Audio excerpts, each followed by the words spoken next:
Today we are going to continue from where we stopped last time, the house of Abraham, the ancient people. And today's episode we are going to be talking about the first son of Jacob, whose name is Èñe'ruibe'nna'àa, the one that lied to the whole world, and his name is Reuben. So Èñe'ruibe'nna'àa was born as the very first son of Jacob, and Èñe'ruibe'nna'àa also grew up to have his own children. His children are about 5 of them. The first son of Èñe'ruibe'nna'àa is Anosike. Anosike is the one they call Enoch. Enoch is not true. Enoch is a fake name. Enoch does not have any meaning in Hebrew language. His name is Anosike. Anosike means the steadfast one. The one that is steadfast. Anosike. Then the second son, they told the whole world that his name is Palu. There is no Palu anywhere in the Hebrew language. His name is Opuliche, not Palu. So when the Bible writes Palu, the Bible is telling you lies. And these people who wrote Palu are all lies. They are criminals. I've told you before that those that wrote the Bible are thieves, because the Bible says that the thief cometh not but to steal, to kill, and to destroy. That is what they came to do. So I want the whole world to understand that this same book, like I told them before, that we don't need to look at the Bible to understand what is in the Bible, because it's in our DNA, it's in our bloodline. The book, as scripts, as parchments, as scrolls, we are written by our forefathers. All the prophets and the priests are actually the sons and daughters of Eloah. And Eloah is the third son in line amongst all the sons of Jacob. So anybody that tells you otherwise about what is written in the Bible, the person is telling you Jacob. It's complete nonsense, hubris, lie from beginning to the end. So the third son of Èñe'ruibe'nna'àa is known as Ozuronu. Ozuronu is his name, yes, Ozuronu. That it is complete now, Ozuronu or Ozuronu.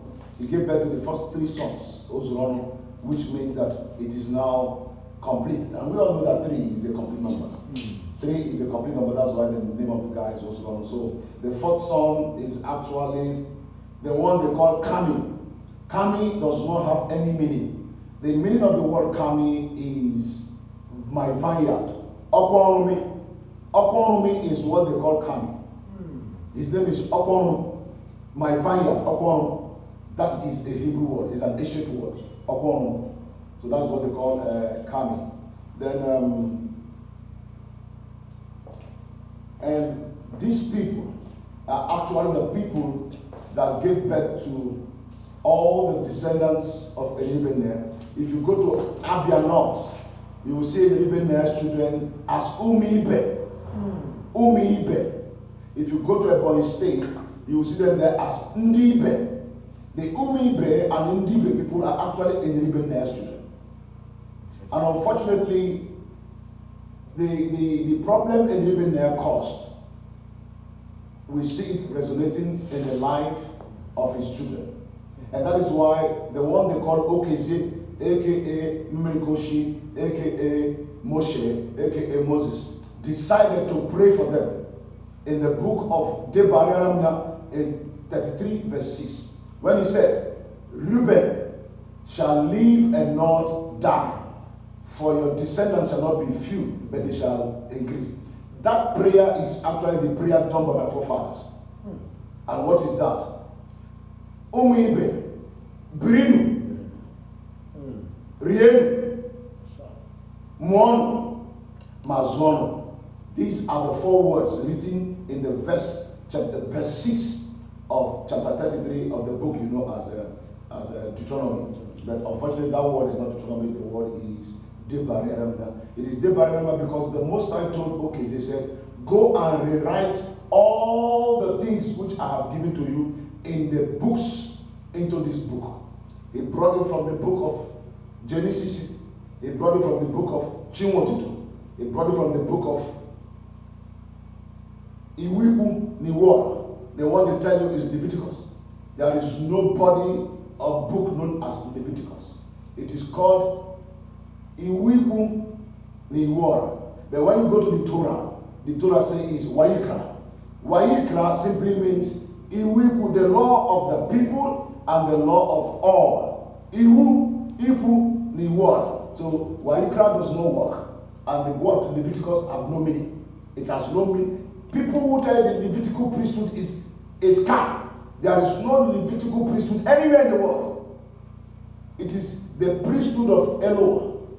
And those who are descendants of Eloah are called Omu Eloah. Omu Eloah.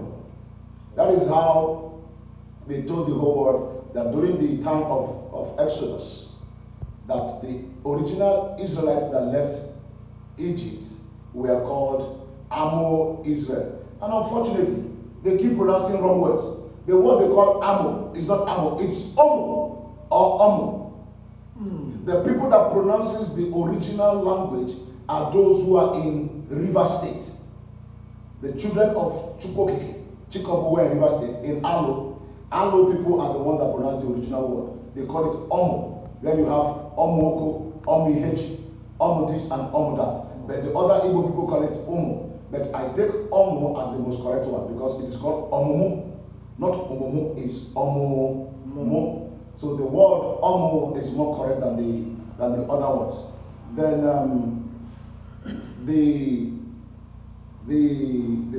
the brethren who are scattered in diaspora, I may not actually look for them right now. They have to look for themselves. Each and every one of them who live outside the original land in Abia and Ebonyi.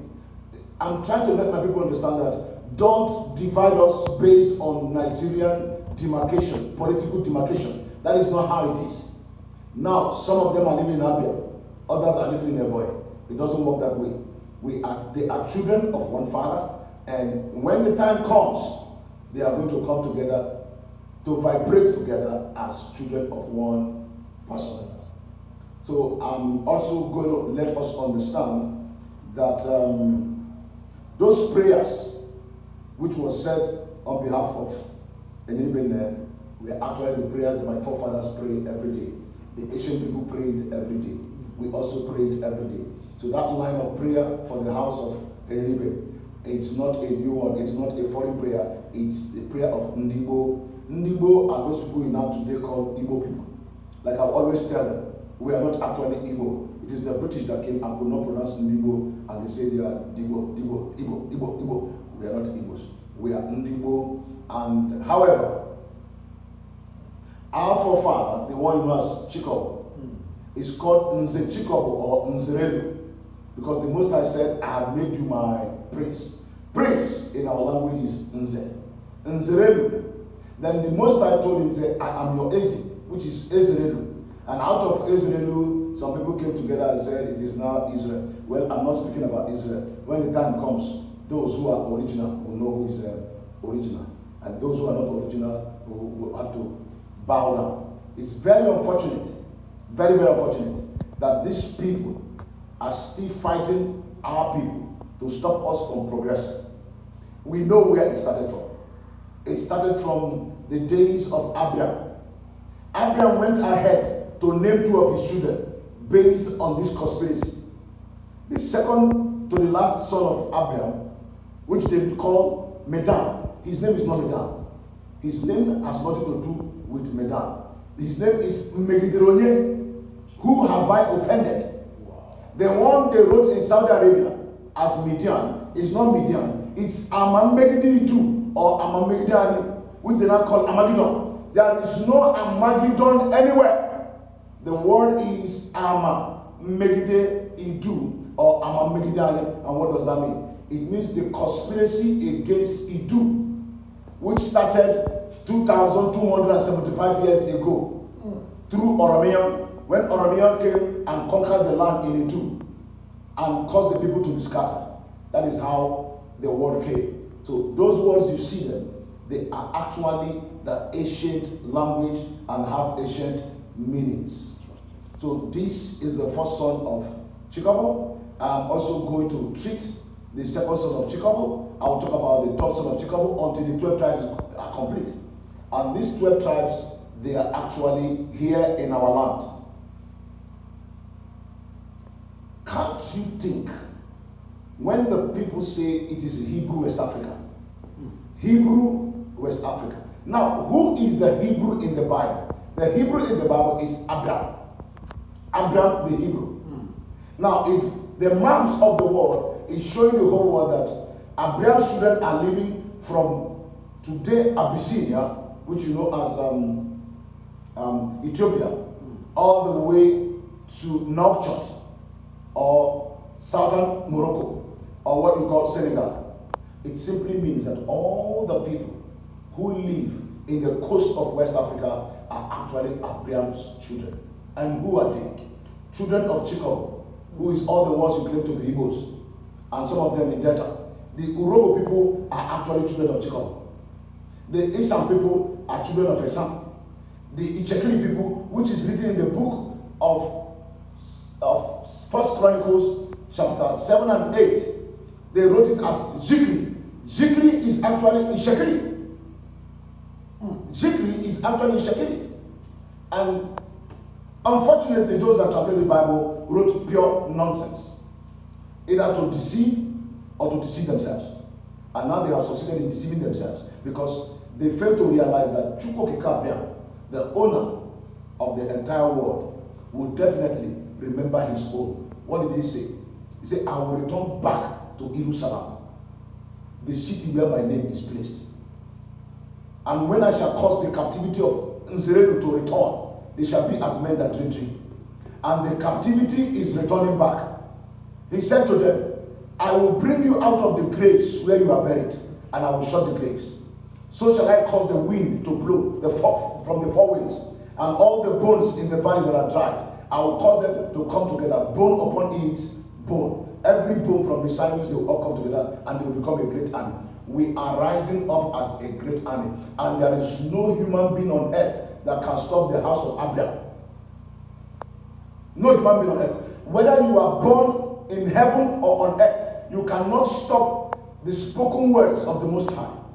Like my brother will tell the whole world, he said, instead of Biafra will not come, that the Most High shall fold away the heavens and the earth, and that is what is going to happen. I'm also warning the whole world, those of them who are innocent should back out of the cause of Biafra and stop working against Biafra. Why? It's very simple.